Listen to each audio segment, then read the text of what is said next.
Melania Trump stepped out of the black luxury car, her heels clicking against the polished pavement as she approached the entrance of La Lumière, one of the most exclusive restaurants in the city. The golden sign above the door gleamed under the soft glow of the evening lights, reflecting the restaurant's reputation of sophistication and unparalleled service. The doorman, dressed in a sleek black suit, recognized her instantly and pulled open the grand glass door with a polite nod, welcoming her inside. She stepped into the dimly lit, opulent interior, where crystal chandeliers cast delicate patterns across the marble floor. And the faint hum of classical music blended seamlessly with the quiet murmurs of the elite clientele. She took a slow, measured breath, savoring the rich aroma of aged wine, truffle-infused delicacies, and freshly baked bread that filled the air. A maitre d' in a perfectly tailored uniform approached with a warm yet professional smile. "Mrs. Trump, welcome. Your table is ready," he said smoothly, gesturing toward a secluded corner where a candlelit table awaited.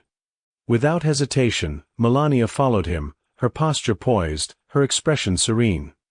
She was used to such places, where the elite dined behind velvet curtains, where conversations were whispered but carried weight in the world outside these walls. As she reached her table, she adjusted the delicate gold cross resting just below her collarbone, an unconscious habit whenever she sought comfort or assurance.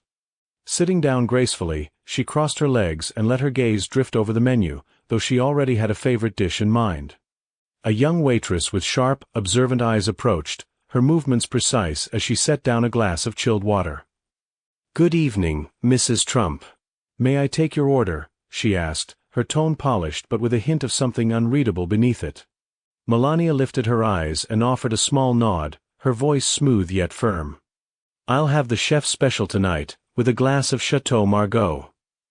The waitress scribbled the order quickly, her fingers tightening slightly around the notepad before she looked up again.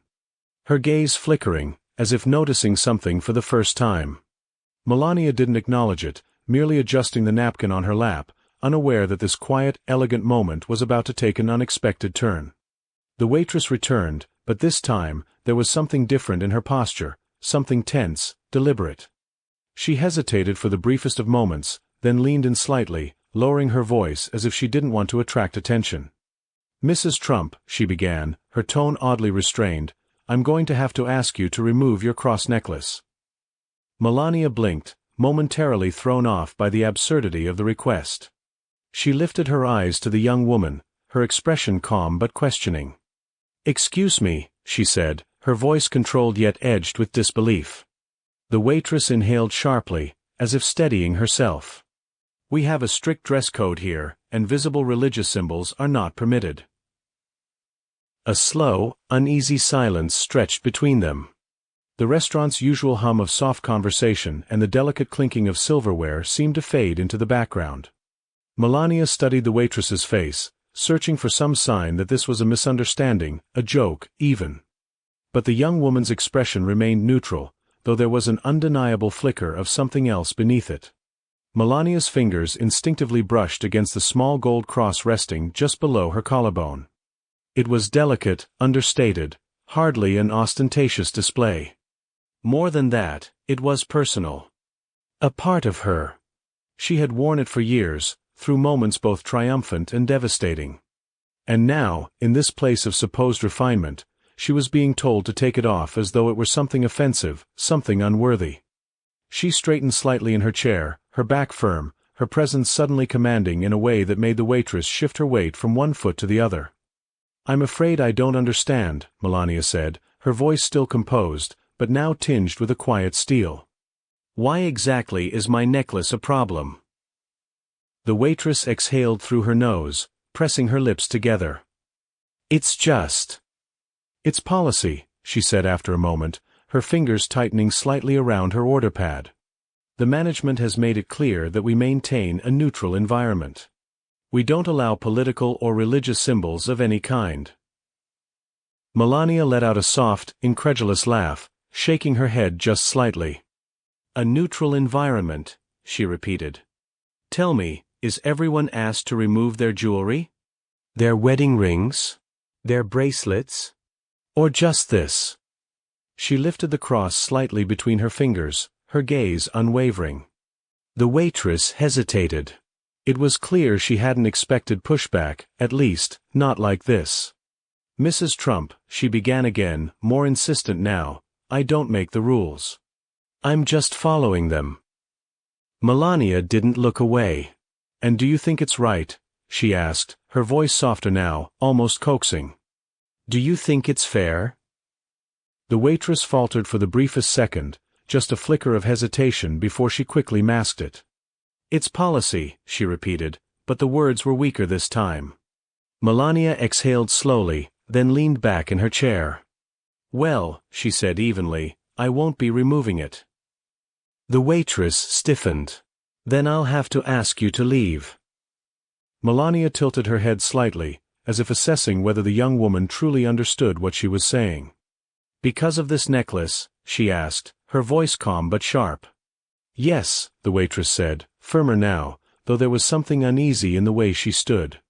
A long silence stretched between them. The candlelight flickered over Melania's face, casting soft shadows that did nothing to dull the sharpness in her eyes. Slowly, deliberately, she placed her hands on the edge of the table, her fingertips brushing against the pristine linen. "I won't be leaving," she said finally, her voice carrying a quiet authority that made the waitress swallow hard. The tension between them was palpable now. A few nearby diners had begun to notice, their murmured conversations pausing as their eyes flickered toward the unfolding exchange. The waitress clenched her jaw, glancing briefly over her shoulder as if hoping for backup, but none came. "Mrs. Trump," she said again, quieter now but no less tense. "I don't want to cause a scene, but if you refuse to comply, I will have to escalate this." Melania gave her a long, measured look before slowly picking up her water glass and taking a sip, as if completely unaffected. "Then escalate it," she said simply. The waitress hesitated only a moment longer before turning sharply on her heel and striding toward the back of the restaurant. Melania didn't move, didn't waver. She simply waited. Minutes passed. A new kind of tension filled the restaurant now, whispers passing between tables, subtle glances cast in her direction. Some diners tried to pretend they hadn't noticed, but others were openly watching, curious to see what would happen next. The waitress returned, her footsteps quicker, her breath just slightly uneven, as if she had spent the last few moments gathering the nerve for what she was about to do. This time, her polite composure was gone, replaced by something more raw, more charged. She stopped directly in front of Melania's table, gripping her order pad tightly, her knuckles white. The restaurant seemed to still, the quiet hum of conversation tapering off as more and more patrons turned their attention toward the confrontation. "Mrs. Trump," the waitress said, her voice louder now, her words clipped. "I've given you a fair warning. If you don't remove the cross immediately, you will regret it." Melania met her gaze, unblinking, unfazed. She didn't move, didn't flinch. Her fingers remained poised around the stem of her wine glass, her other hand resting lightly against the edge of the table, as if this were nothing more than an ordinary meal, a routine evening. "I heard you the first time," she said, her voice calm, measured. "And I told you, I will not be removing it." The waitress's nostrils flared. Her shoulders tensed, and for a brief moment, she looked as if she might snap the pen in her hand. The quiet murmurs around the restaurant grew, the tension stretching like a wire about to snap. A few diners shifted uncomfortably in their seats, while others leaned in, eager to see how this would unfold. "You don't seem to understand," the waitress spat, her voice rising now, losing all pretense of professionalism. "This isn't a request anymore. This is a demand. If you don't take it off right now, you'll regret it." Melania arched a brow, the first real sign of emotion flickering across her otherwise unreadable expression. "And what exactly are you going to do?" she asked, her voice still eerily composed. The waitress's jaw clenched. Her fingers twitched. And then, without another word, she grabbed the glass of ice water from the table and, in one swift motion, threw it directly at Melania. The cold shock of it hit instantly, icy liquid splashing across her face, soaking through her silk blouse, the fabric clinging to her skin. Gasps rippled through the restaurant, the sound of silverware clattering against plates as stunned diners froze in place. A few whispered exclamations echoed from nearby tables, someone muttering a hushed, "Oh my God!" But Melania didn't react. She didn't gasp, didn't lurch back, didn't reach for a napkin to wipe away the water now dripping from her jawline. She simply sat there, motionless, her expression unreadable, her gaze locked onto the waitress with a piercing intensity. The droplets of water shimmered in the candlelight, sliding down her cheekbones, catching in the hollow of her throat. The waitress, still gripping the now empty glass, breathed heavily, her chest rising and falling. For a split second, her own shock mirrored that of the surrounding patrons, as if even she hadn't expected herself to actually go through with it. But then something shifted in her expression, something almost triumphant, as if she had made her point, as if she had won. And still, Melania didn't move. She reached up, slow, deliberate, and brushed a single droplet of water from her cheek with the tip of her finger. Then, just as slowly, she placed her hands back on the table, one resting lightly atop the other. The silence in the restaurant was deafening now. Every eye was on them. And then Melania spoke. "Are you finished?" The words were quiet, steady, but there was something in them, something that made the waitress's expression falter, just slightly. Melania tilted her head, her gaze unwavering. "Or do you have anything else you'd like to throw at me?" A flicker of uncertainty crossed the waitress's face. She opened her mouth, but no words came. "You seem very passionate about this," Melania continued, her voice soft but with a distinct edge. "So tell me, do you feel proud of what you just did? Does it make you feel powerful?" The waitress blinked, her grip tightening around the empty glass. I was just." "You were just what?" Melania interrupted, her voice cutting through the air like a blade. "Trying to humiliate me? To prove a point? To enforce a rule that makes no sense?" The waitress swallowed hard. Melania's eyes never left her. "You have failed," she said simply. The silence that followed was suffocating. The weight of her words settled over the room like a thick fog, pressing down on everyone present. And then, slowly, deliberately, Melania pushed her chair back and stood. The damp fabric of her blouse clung to her skin, but she made no move to adjust it, to fix herself. She simply stood there, tall, unshaken. She reached into her purse, pulled out a crisp bill, and set it gently on the table. "For the water," she murmured. Then, without another glance at the waitress, she turned and walked away. The entire restaurant watched as she made her way toward the entrance, her movements as graceful as ever, as if she hadn't just been the target of an outburst. As if she hadn't just been doused in ice water in front of dozens of people. And as she reached the door, she paused. Just for a second. Then, in one final, quiet act of defiance, she lifted her hand, brushed her fingers against the cross on her necklace, and stepped outside. Melania stepped out of the restaurant, the cold night air brushing against her damp skin as she walked toward the waiting black car parked by the curb. The driver, who had been standing attentively by the vehicle, immediately moved to open the door for her. His expression remaining neutral despite the obvious state she was in, her blouse clinging to her, damp from the water that had been thrown at her just moments ago. He didn't ask any questions, didn't react with surprise or concern, because he knew better than to pry. Instead, he simply held the door open, waiting. Melania slid into the back seat, the soft leather interior cool against her back. She exhaled slowly, pressing her lips together as she glanced at her reflection in the tinted window.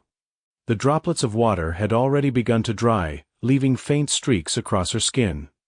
Her fingers twitched slightly before she reached into her purse for a tissue, dabbing away the lingering moisture with a controlled, deliberate motion. The humiliation of the moment settled over her like a heavy weight, pressing into her chest. She had faced many things in her life, criticism, scrutiny, the endless gaze of the public eye, but this was different. It wasn't about politics, about reputation, about the carefully curated image the world had of her. This was personal.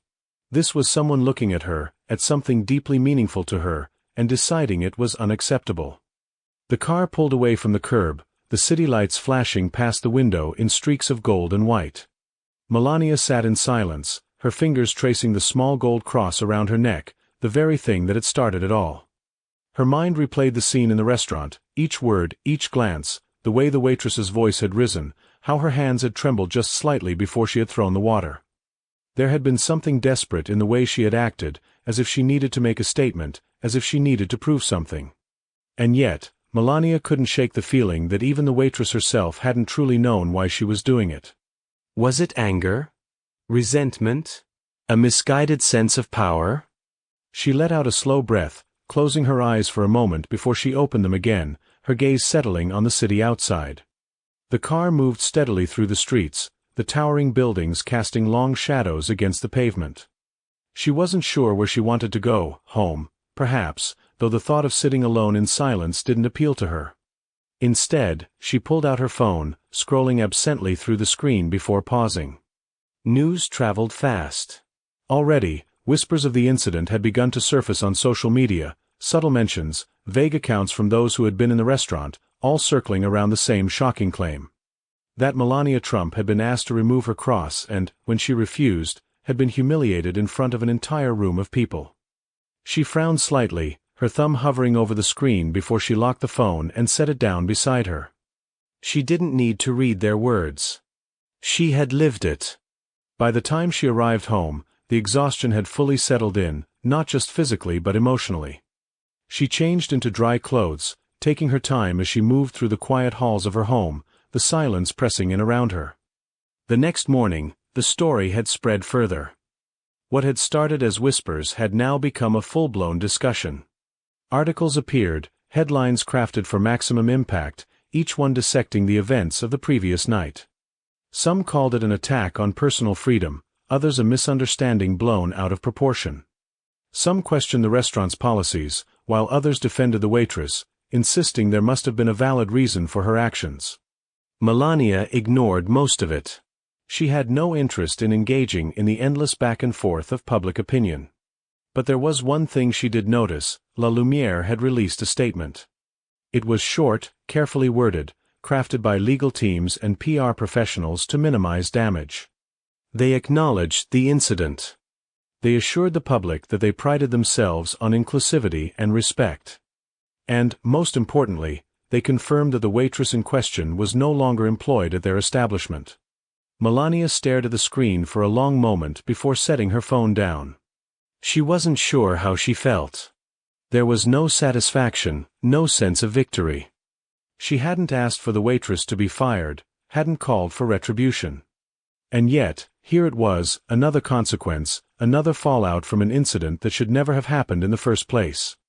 For the rest of the day, she went about her routine as usual, meeting with people, handling business, carrying on as if nothing had happened.